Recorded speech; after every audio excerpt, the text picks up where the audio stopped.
कराची की हल्का एन 278 से अमीर जमात इस्लामी कराची हाफिज नईमुल रहमान के कागजात नामजदगी मंजूर हो गए हैं।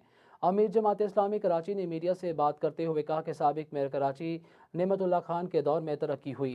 कराची गुज़िश्ता कई वर्ष से तरक्की के हवाले से पीछे रह गया है। मुस्लिम लीग नून और मुत्तहिदा कौमी मूवमेंट MQM पाकिस्तान इलेक्शन से पहले मिलते हैं और बाद में भूल जाते हैं। बल्दियाती इलेक्शन में शब खून मारा गया।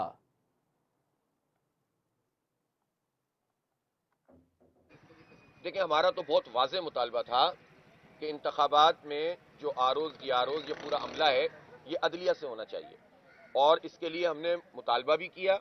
और अगरचे के जो सुप्रीम कोर्ट है उसने इसको नहीं माना, लेकिन हम अब भी ये राय रखते हैं कि जस्टिस फाइज ईसा साहब को इसमें अपनी राय को प्रिवेल नहीं करना चाहिए था, क्योंकि शफाफियत का जितना इम्कान भी हासिल हो सकता है उसको बुरुएकार लाना चाहिए। सिर्फ अपनी जान छुड़ाने के नतीजे में पूरी कौम को आप गैर शफाफियत के ऊपर डाल दें, ये मुनासिब तरीका नहीं है।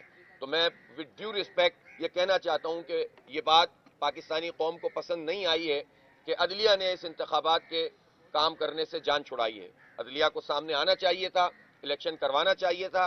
अलबत्ता बहरहाल अब जो भी गिवन सरकमस्टांसेस हैं उसमें हम जा रहे हैं और भरपूर जा रहे हैं।